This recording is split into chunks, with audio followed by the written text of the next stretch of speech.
What was that sexy fly fishing movie that I think... A river runs through it. Yeah, I think I humped my pillow over that one. You were real quick on the draw there, Flanders.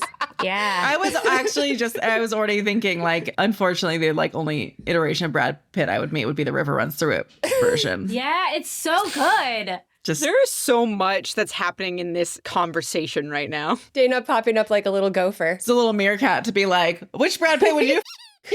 I am trying to not be chaos, but it's really hard to come to this space when I've been hanging out with a 6-year-old all day. And you can't even talk to him about fucking Brad Pitt, so. About humping your pillow over a river runs through it? No.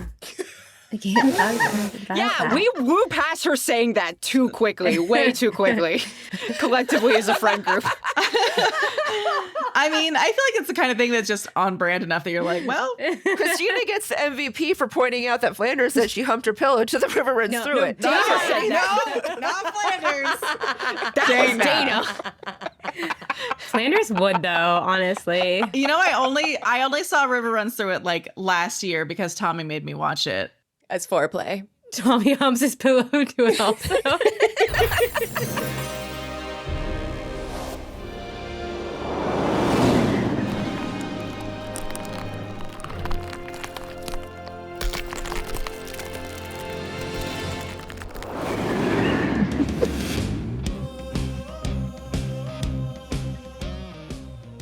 Welcome back to I Seduce the Dragon. We are a D&D podcast featuring a porn star, a rocket scientist, a cowgirl, and a mom, just one of their many abilities, playing in the world of Icewind Dale, the Rime of the Frostmaiden, except not today, because Erastus has triggered a side quest, and we are mid-quest right now.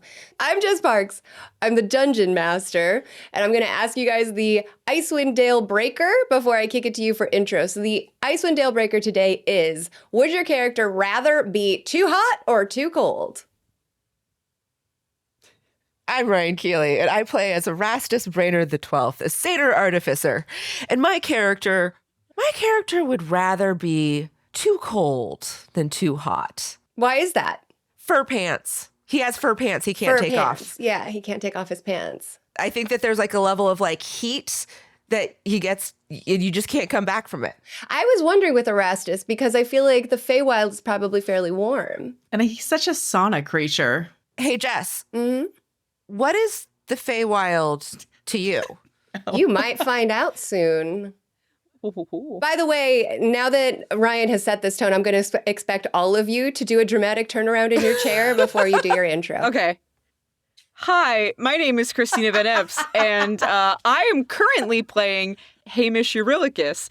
I normally play Tohri Cole, but he's not here right now.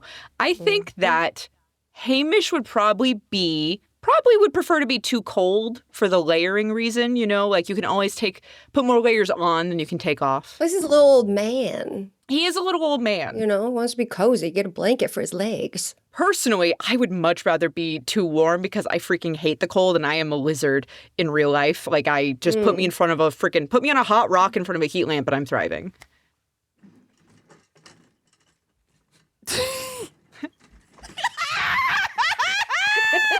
Yes! Yes! Hi, I'm Dana. I'm playing Gentry Rose Bittercreek Dumont. Dana and Gentry both hate being hot a lot. Gentry, though, she'd rather be too cold. She just put some blankets on, but and snuggle up to someone. But yeah, I mean, layers. It doesn't really matter. She doesn't love being cold, like this cold. That's why she's got resistance to cold now. And so do her friends. But, being hot sucks. It makes her cranky. Especially, though, does not like humidity. Hi. I'm Flanders. I play Martha Sinclair. And I think I just unplugged something.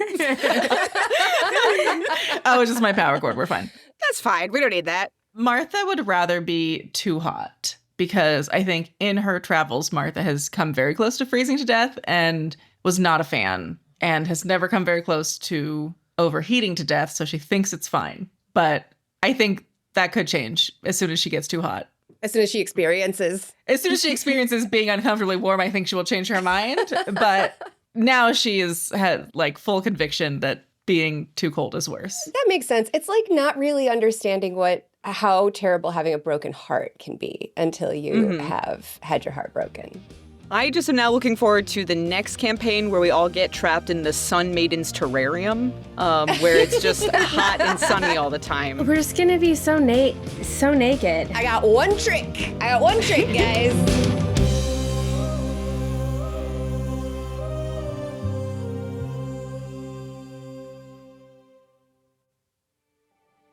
Are you ready for a recap?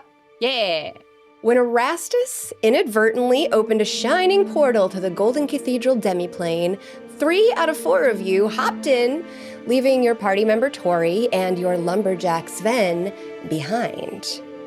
You arrived in front of the Golden Cathedral, knowing that this plane contains ooze monsters called Oblex that can create convincing doppelgangers of their victims, connected to the main blob body by a thread of ooze. You met an elderly man named Hamish, who told you that he's been stranded on this plane for about 40 years. He says he may be the last being who has not been consumed by the Oblex. The portals to leave the plane are easily accessible, but they won't open without water from the spring of life housed deep within the cathedral. The cathedral is filled with monks, which Hamish has warned you are all dangerous Oblex copies. He said they would melt into goo if you managed to kill one, but strongly advised that you avoid them at all costs. I'm gonna kill one. To help keep Oblex away, Hamish shared a repellent that he had created, a kind of mustard paste. He didn't have enough for everyone, but Martha traded for some for herself. Hamish also told you that no mundane container could hold the power of the spring water. It could only be collected in special containers that have been specially treated to hold it. He provided you with one such vial, and finally he gave you an aged brochure featuring a visitor's map of the cathedral. So with all of this info, you decided to attempt a heist. Erastus planned to sneak in, and Martha, as a noisy paladin, flew up to the roof where she found a window. But peering through it showed her only blackness. Perhaps there is nothing to see until one enters. Erastus, meanwhile, lockpicked the front door and walked right in with Gentry and Hamish, stealthing right past the monks they saw in the museum.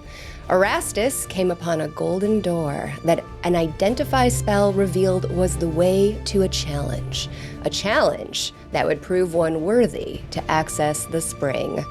Boldly, our crew walked in, and this is where we begin. Why are Fluffy? They're fighting? Erastus. Yes. Gentry. Yes, go on. Flanders. As a refresher, really quick, everyone currently has Pass Without Trace if they are within 30 feet of me, and Hamish has Blessing of the Trickster as well for advantage on stealth. You also cast Magic Weapon on his quarterstaff. I didn't. I did. Yes, Martha did. Also, I'm invisible because I also cast my Channel Divinity to cloak myself in invisibility.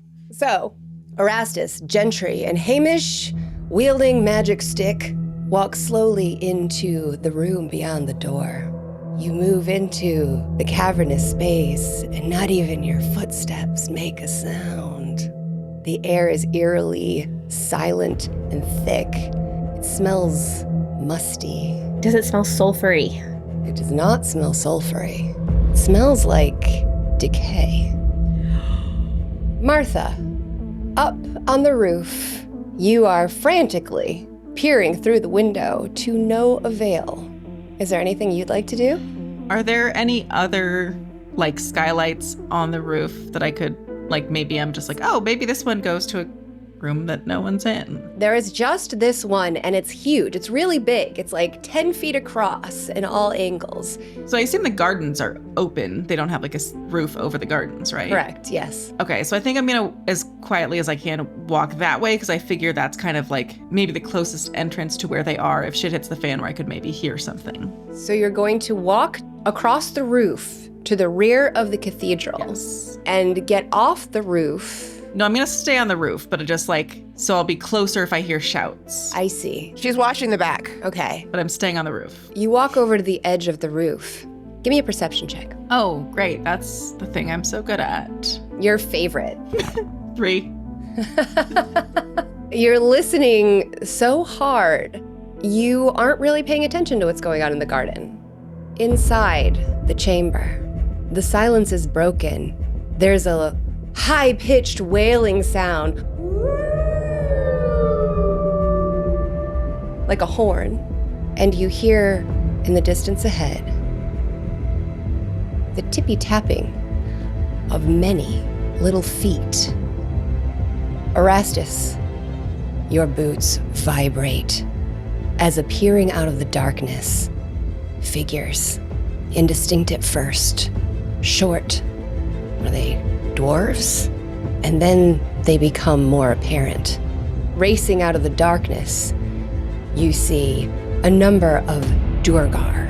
Their footsteps pound fast and they're moving quickly. One of them shows signs of torture on his hands. They're covered in blood, and he's got a shank wound in his neck. Blood drips down his chest. And another, fixated on you, Erastus, has half his face melted by acid. Another, with bruises all over his body in a double formation, as if bludgeoned by a blunt weapon that came in twos. In twos, huh? Looks like my past has caught up with me. I cast Thunderwave. All right, here we go. Everybody roll initiative. Even Martha? Martha's not in there, so no. 16. 10. 13.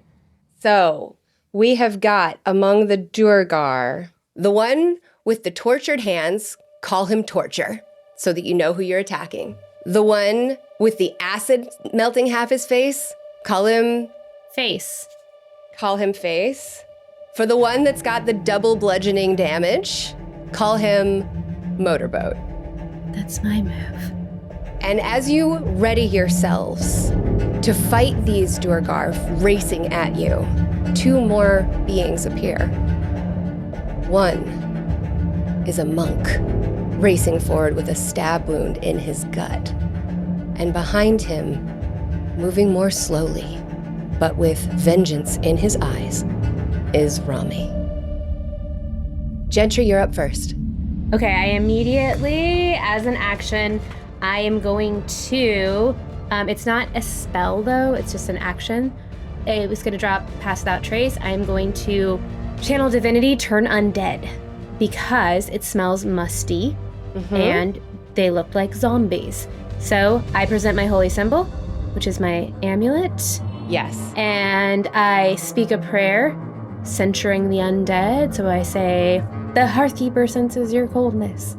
And each undead that I can see or hear within 30 feet must make a wisdom saving throw. If the creature fails its saving throw, it is turned for 1 minute or until it takes any damage. A creature must spend its turn trying to move as far away from you as it can. As the Duergar, who appears bludgeoned by the motorboat, charges toward you, you cast Turn Undead, and that Duergar stands up straight, gets a distant look on his face like he's in a trance, turns tail and hauls ass in the opposite direction. Amazing. I would like to cast a spiritual weapon. Nice. So popping up, like poof, from the expanse of the heavens, a incorporeal set of tits. You don't know if you're scared of it or if you want to rest your head upon it. Maybe both. And I will put it between me and the Duergar rushing towards me. How far away are they? The motorboat one that was charging at you was the head of the pack. The other one that seems to be fixated on you is Rime. Face and Torture are 40 feet away, and Rime and Monk are 50. But only Motorboat turned around and ran. Because he was the one who was within the range. Okay, so just him. So you're putting your tits where? Just between me and the oncoming Duergar that are charging towards me. Great, okay. I do feel like it's important to note that these are like tits in a tasteful brassiere, it is described. Oh, yes. There's no nipple showing. Yeah, it's PG-13. They are tasteful. Yes, for anyone who hasn't heard our show before. You might still hump your pillow to it, but No. That's not. Dana? It's like the JCPenney catalog, you know? Like, Yeah. you could, but Bud. are you gonna? Oh, boy. And it is Erastus's turn. Okay, I'm going to use my action to activate my arcane armor. It's essentially what happens in Iron Man, but like, you know, not douchey. So you're now covered in your infiltrator armor. You end your turn. It is now Face and Torture's turn. The both of them race towards you. The Duergar we are calling Torture, with his mangled hands, rushes towards you and attempts to swing an ice pick at you. That is a 17 to hit. Yes. He does 6 damage, puncturing the spot between your shoulder and your pectoral muscles, but he doesn't go very deep. It occurs to you that this Duergar does not seem to be very strong. That was Face. Tortured. Well, his hands are all busted up. Aw. Behind him, on his heels, is the Duergar with his face melted by acid. His skull is peeking through the side of his face. Uses his action to enlarge, and he is barreling towards you. Next turn, you can tell he's gonna try to bowl you over. It's a good thing I've seen bigger. The monk behind them, you hear his feet lightly tapping on the floor as he rushes toward Hamish. This monk has a multi-attack. Oh, God. So he is going to try to punch Hamish twice. Oh, no. The first one's a 15. Does that hit Ham? That does hit me. So that's 5 damage, and then the other one is a 7 to hit. I'm sure that misses. That does miss, thankfully. So the first punch, he swings and he misses your face, but the second one is an uppercut right to your chin. I make various old man noises of pain. Elder abuse. It's your turn, Hamish. I'm standing there, like, holding my stick and shaking. Oh, goodness. And I'm going to try and slap him with my stick, Slap away. which is +1, I believe, for magic weapon. Yes, +1. 19 to hit. Oh, that definitely hits. Yay. So I'm doing a 2-handed attack, and the magic weapon bonus makes this not a -1 to strength. So Wow, he's really spry. 5. I give as good as I got. I hit him back with this stick. The monk, at your first hit, dissipates into smoke. Attaboy, Hamish. I did it. Behind everyone, Rami marches forward slowly. He's got a hammer in his hand that he flips as he walks with purpose toward Gentry. Rami. He's 40 feet away and he doesn't have that much movement, so he will also cast Enlarge and move towards you all 30 feet. So now he's just 5 feet from you, unblinkingly staring into your face, accusingly. I believe that he is a zombie right now. Is he radiating warmth? He is not. Eh. The room makes another howling horn, and you hear again in the distance scrapes and snarls as out of the darkness 1, 2, 3 furious were-tigers charge towards you. We can call one Brock because that's what he looks like. Lesnar? Lesnar, we agreed when you killed him outside the church. And another were-tiger with her face melted Right. by acid, both fixated on you, Erastus. And behind them, a larger, angrier tiger is practically lapping them with his speed to get at you, Erastus. Outside, Martha. What would you like to do? Does Martha have any idea what's going on in there? It's too deep inside the cathedral for you to hear anything, but give me another perception check. Oh, great. That is a 2 -2, Oh my God. which is a 0. You just rolled an unnatural 0? Dirty 0, baby. That's what they call me on the streets. Dirty 0. Oh my God. Oh man.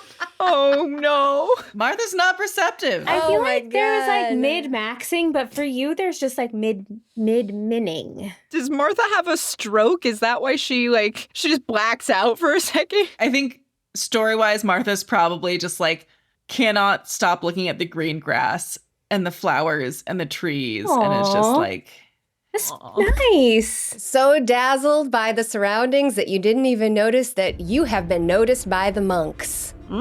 There's shouting below you, and they're starting to mobilize. I don't think I've heard yet. They're drawing weapons and pulling out slings. Okay.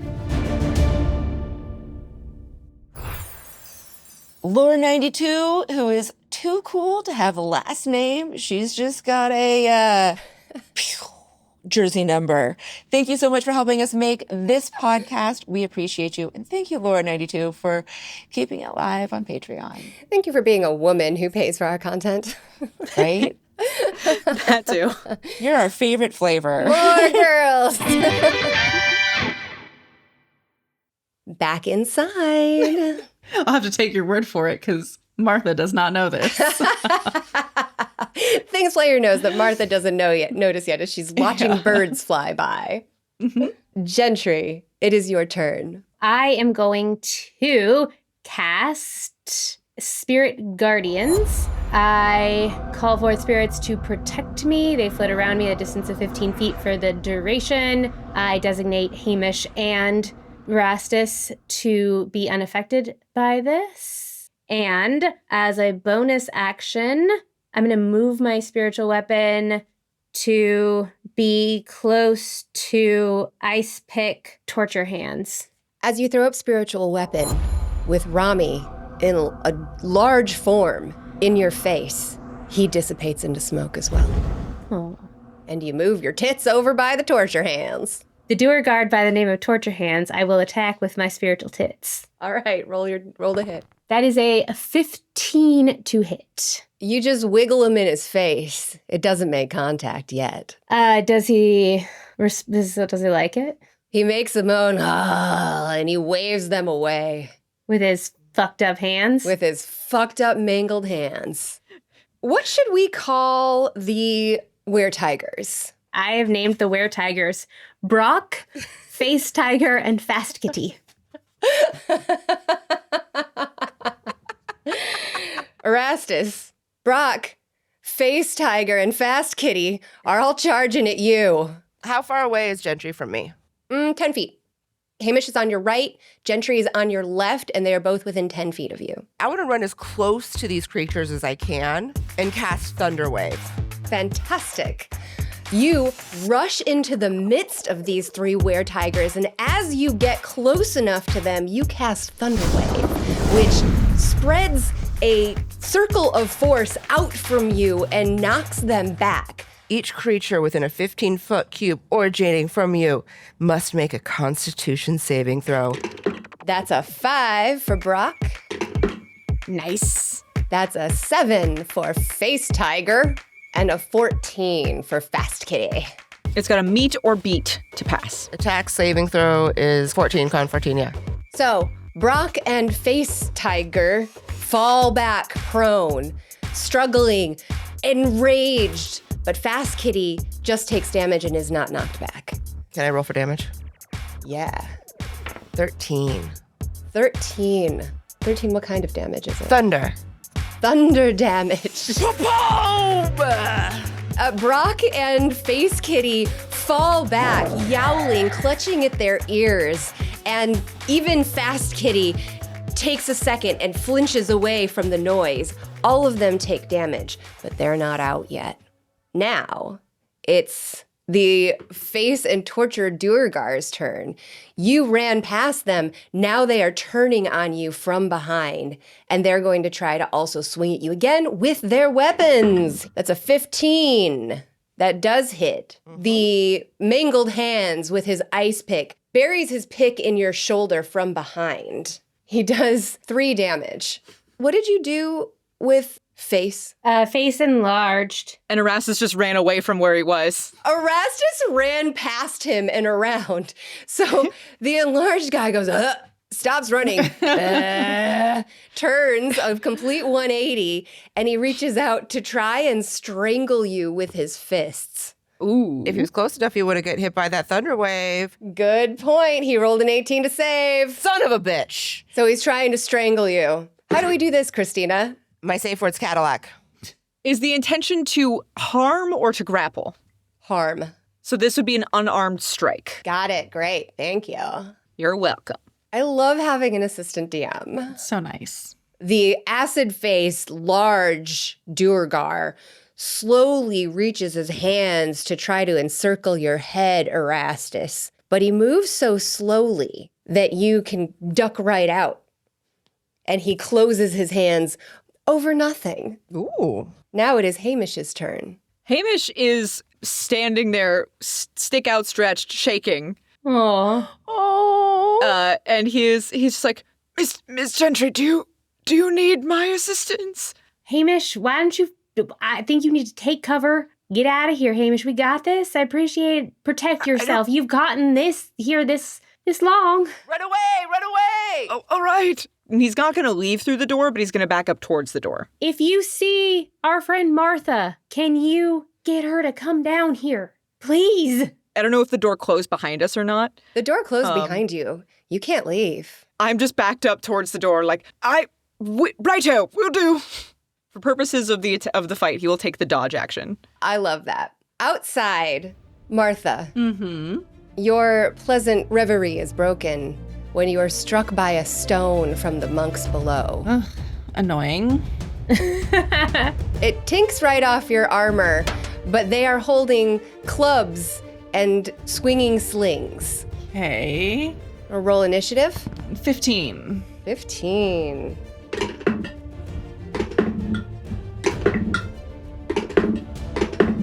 Sorry, just rolling some initiatives here. Don't like when she just rolls some initiatives and it's just clunk, clunk, clunk, clunk, clunk, clunk, And clunk, it's clunk. like 6. A monk comes out of the living quarters with a crossbow and fires it at you. That's a 5. It sails way wide. It's your turn. I'm very high up. Question, would they be considered aberrations, celestials, elementals, fae, fiends, or undead? No. How far away is he? 50 feet? You're pretty high up, as you said. Yeah. Okay, I'm gonna jump down, but as I jump, I say for the bees to like kind of land at my for the bees height. Okay, that's not terrifying. Within 30 feet of him is where I would like to be, and then I'm going to throw a javelin at him. Great. There's that nat 20 I've been looking for. That's a 24 to hit. It's a nat 20. Oh, man. Roll your damage. 10. You wing your javelin at him, and it impales him against the wall of the building. Mm-hmm. He falls instantly dead, blood dripping down the walls. And the other monks look up at you, and they run back inside. Inside the challenge room, the room makes another howling horn. What did that sound like again? Auga! It's not that good of a horn sound. Yeah! And as you wait for someone to come through the darkness, nothing until an arrow flies out at Erastus. That's a 19 to hit. The arrow impales you in the shoulder. Roll a Constitution save. 22? 22 for your Constitution save? That's so high. Yeah. He's got a +5 to Constitution. Very, very good. You feel the effects of poison in from the wound, but you're too strong, so you only take the 9 damage from the arrow. And because you've saved from the poison damage, you'll only take half of 7d6. Ooh! Jesus. So many. She really is trying to kill us. Altogether, 19 damage from the arrow plus the poison. Just 19. Got it. Cool. And Malachi, with a short bow arrow jutting out of his eye, Wait, what? marches out of the darkness. Gentry, it's your turn. Well, I would like to cast Sanctuary on our good friend Hamish, which is an excellent spell for a NPC. And it's just a simple first level spell that will make Hamish safe and doesn't require concentration. Hamish, I'm going to protect you, buddy. It's going to go away if you try and do anything crazy, so just stay put and don't attack anyone. But now, All right. I'm going to ward you against range attacks here. Stay put. Be safe. All right. So I'm going to attack with my tits onto Torture Hands again. Maybe hit this time instead of just waving them in his face. It was just a tease. I was Wow. being flirty. Savage. 17 plus 8 is 25. Oh my god, you wail on him with your tits. Roll your damage. 9. As you smash your spiritual tits into this Dwergar, he disappears into smoke. Smoke him if you got him. Now, all 3 were-tigers are going to wail on Erastus. Okay. Where's your hit points at, just out of curiosity? 31. 31. All right. Well, let's see how this goes. I'm right here, dude. I'm right here, buddy. It's okay. Mama Gentry's here. Why is that said like vaguely threateningly? The snarling, drooling, zombie, were-tiger Brock takes 2 swipes at you, Erastus. That one is a 7, and that one is a 10. Your infiltrator armor is doing you well, protecting you from these attacks coming your way. But Face Tiger's turn, 13 to hit. That hits. You take 10 damage. Okay. And the second attack is just a 7. And then the third tiger leaps over them, pushes them out of the way to scrape at you with his claws. That's a, what is 7 plus 5? 12. That hits. 9 damage. And his other attack is a 16 to hit. 8 damage. So I'm dead. You're down. You're in death saving throws. You're unconscious. It is Erastus' turn. Do a death saving throw. This is just a straight D20 roll. 17. That's a pass. It's Hamish's turn. I'm staying crouched in my position with my quarterstaff in hand. Dodge again? I will use the dodge action again, yes. Outside, Martha. Mm-hmm. The monks disappear for just a moment, and then they all rush out with crossbows. It's your turn first since you killed the first guy, who's still hanging there, his body limp, soaking the wall in blood. Ew. Entrails waving in the breeze. If you would like as an action, I'll let you roll an insight check. Ooh, I would love that. I don't think it's going to help, but I'm going to do that as an action. Get some insight. As another nat 20. It's in D&D Beyond. Ryan, it's 2 in a row. Ryan can attest to this. Dang. It's a 21. With your nat 20, it dawns on you that if that monk was an Oblex, Oh, fuck. he should be goo by now. As a free action, can I say, oh, fuck, are you guys not Oblexes?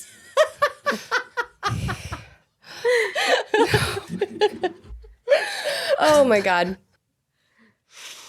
The monks will respond, this is the last anti-Oblex bastion. Fire off at you. Okay. That's a 4, so that arrow also sails wide once again. These are those peaceful monks, I can tell.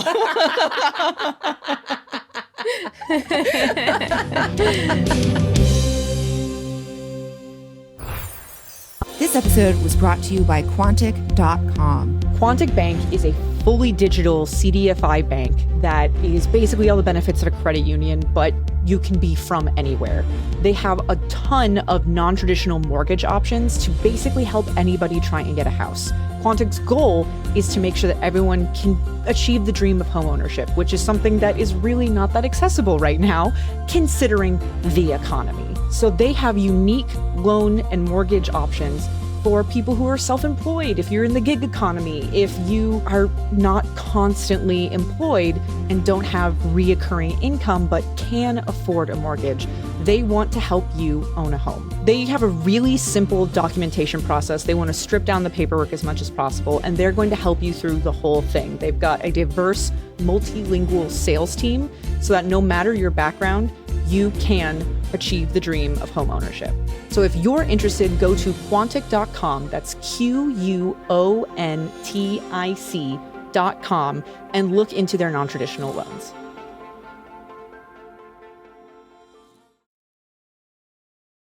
Back inside, it's Gentry's turn. I am going to, as a bonus action, Healing Word and heal Erastus. We'll do a 3rd level healing. A 3rd level spell, that's I think the highest you can do though, isn't it? Yeah, I hit him for 19. Wow, Erastus. Your cleric came through for you. That's actually impressive. Gentry's usually pretty stingy. Actually, no, wait, I take that back because I am a demigod and I have my amulet. I actually can add 1d4 to that. Yes, you can. I thought you were going to say take it back. He doesn't need that many. Second level. 19's too much. I actually heal him for 20. Erastus, you are conscious. Okay. That was your bonus action, right, Dana? Yeah, that was my bonus action. So I would like to also use Toll the Dead. So just so you know, Erastus has on him right now 3 were-tigers and 1 dwergar. Yeah, I want to touch Brock. Or I want to do Toll the Dead on Brock. All right. I point at one creature I can see within range and the sound of a Dolores bell. Dolores Bell? Dolores Bell. A Dolores bell. Sounds like a drag name. So Brock has to succeed on a wisdom saving throw. That's a 4. Oh. He snarls and disappears into smoke. Bye, Brock. Anything else to do on your turn? That is everything I can do on my turn besides move, and I don't want to. No, you and Hamish are in a good spot because all the enemies are focused on Erastus. Speaking of, Face Tiger is going to swipe at you again. It's an 8 to hit. I don't know how they're missing you on the ground. And a 5. Erastus is at his most agile on the ground. He's just... I'm deadly off my back. Fast Kitty's coming at you fast and hard with a 3. And then, ooh, that's a 14. He'll scratch you. Hat scratch fever. That is 9 damage. Love that for me. So he also scrapes at you at your exposed forearms and does 9 damage. It's now your turn. I'm just going to stick to the classics and I'm going to go for my crossbow. Let's go. 16, but I have a +6 to hit. Who are you aiming at? Whoever's closest. Fast Kitty's in your face. Face off. Is it doing that butt thing? Why would it? Why would it be? Because cats are always just like, check out my butthole. You shoot your crossbow at Fast Kitty and he fastly disappears. I use my bonus action to aim my hand crossbow at my next nearest opponent. And that hits Face Tiger, who also yowls and is scraping at you as she disappears into smoke. Face Tiger's gone. You have cleared the board of tigers. Okay. But not the pickaxe guy. Melty face. Melty Face. I'm worried because at one point our DM said that the doppelgangers often will mimic their victims. Well, it did not smell like sulfur in this It didn't room. smell like sulfur, though. It didn't smell like sulfur. I asked. No, you did ask. Flanders just realized something that Martha doesn't know. Which is what? She's keeping it to herself. I'm giving it to myself. Oh, okay. Keeping it from Martha and the rest of the Yes, party. I think it's more important that, yeah. Melty Face rolled an 18 to hit. So he's gonna do beep bop boop bop, 7 damage to you, Erastus. Okay. And now it's Motorboat's turn. He's gonna try to swing his pickaxe at the tits. Oh, not that bright. Not that smart. So he swings his axe through the tits. Hamish, it's your turn. Third verse, same as the first. I'm crouched. I'm dodging. Cringe a little harder, cringe a little bit worse. The lady told me not to move, so I ain't moving. What does Hamish think of the spiritual tits? He is confused by them. I feel like there's like a mix of feelings here because I think this is the first time that he's seen boobs in a long while. Yeah. Like not zombie boobs, you know? I don't think he's ever seen zombie boobs before. There's a lot of boobs happening right now. First time boobs. A lot of boobs. There's a lot of firsts happening for Hamish. He's trying to just process it all, I think. Well, out behind the cathedral, Flanders, it's your turn. Martha says, wait, quick, time out. I'm going to go save your friend. I'm going to go try to lay on hands the guy that's currently impaled by my javelin. It's been less than 3 rounds of combat. It has, but he's got a javelin all the way through him. It's So, all right, you float on down. You float on down and put your hands on him. All right, do it. Heal him for 10, and I pull the javelin out and then immediately heal him for 10. You pull the javelin out. His body falls to the ground with a sickening thud. You lay on hands and you heal him for 10, which is pretty much all his hit points. That's all I hit him And for. No harm, no foul. So what's the problem, guys? And he opens his eyes and he says, I saw the great beyond. I'm forever changed. Who are you? And he reaches up and he touches your face gently. Hi, I'm Martha Sinclair. I'm so sorry about that. Or maybe you're welcome. I don't know. Was it what you were hoping? Does it make you rethink your whole monk thing?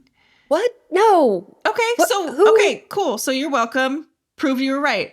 Did you? And he looks down at his wound and he pulls up his shirt and there's like a pretty nasty scar that's like 4 inches wide. Did you kill me? And a couple of stones tink off of your armor from behind you. Yes, but then I also, God, your friends are assholes. They keep trying to hit you with these rocks. Yeah, no, but then I also I brought you back. I'm sorry. Now we're divot buddies, and I show him my chest divot. The other monks rush up and they're taking a battle stance and they'll say, stay back, Oblex. No, I'm not an Oblex. I thought I was told by a very convincing old man who smells like mustard that... You smell like mustard.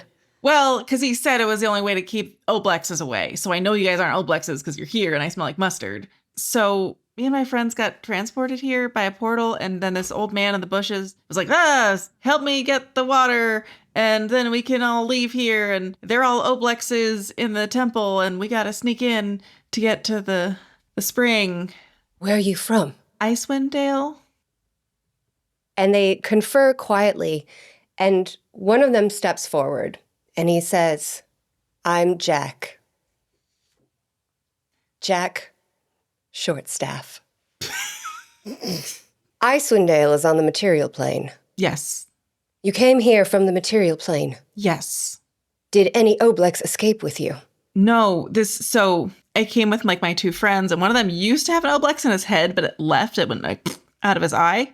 You have an Oblex on your plane. Yes. But so we need to get back so we can kill it. And we were told the only way to open a portal was to break in and kill. So I was told you were all Oblex. See, this is like, that's what happens when you start throwing rocks and shooting javelins at people, or throwing javelins at people before you have a conversation. So you thought I was an Oblex. I thought you were an Oblex. And so my friends are in there trying to get to the spring so that we can get water to open a portal. Your friends are inside the cathedral. How'd they get in? I don't know. I just got a message that said, I'm in. And then they haven't talked to me since. Which is actually kind of par for the course for those guys. Do you understand the severity of the challenge? What's the challenge? Your friends are in great danger. Can I go help them? You should not. I mean, I'm good. One time I ate a dozen raw eggs on as a challenge, and I totally didn't even barf. No. You will only add your evil to the challenges they already face. I did just unkill that guy, so I don't think I have that much evil. Perhaps not. But the only way in is through the door around the front, so you'll have to go up and around the side and then through the door again, and by that time they'll probably be dead. So you are welcome to stay here because you can't leave. Well, but what if we got the water? There's like the portals, there's the thingies with like the cups. If you leave here, the Oblex may leave as well. This realm is saturated with Oblex. But if we just go to our realm that already has one, the thing is, no one else on our realm even knows it's there. So the only way to get rid of it is for us to go. Give me your hand. And he asks for you to reach out your hand. I'm already married. I'm so sorry. Flanders. How do you do that so fast? Back inside the chamber. Torture Hands is dead. Torture Hands is dead. The state of the battlefield is you have Malachi, you have Motorboat, you have Gentry and Erastus, Face, and Hamish. The ground reverberates, and you hear...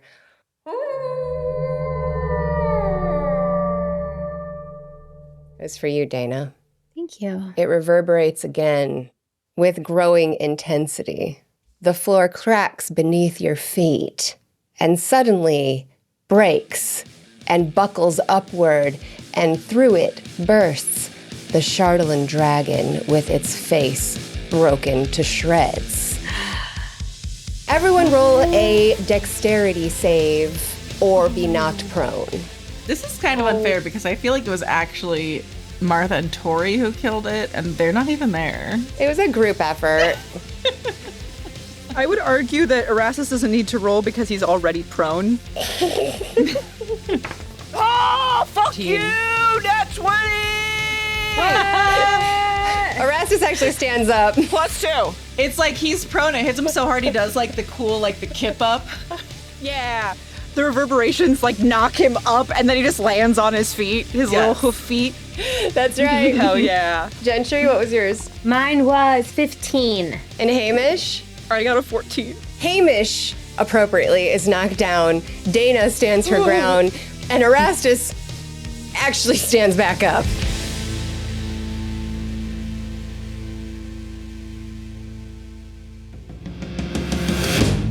Hey everyone, just a quick reminder. I Seduce the Dragon drops new episodes every other Tuesday, so make sure to subscribe, like, review. You can find us on all socials, YouTube, basically everywhere at ISTD Pod. Check out our Patreon for early drops and ad-free episodes and special bonus content like the Afterglow. You could maybe even submit a question that we may answer, we may not. Thanks for tuning in.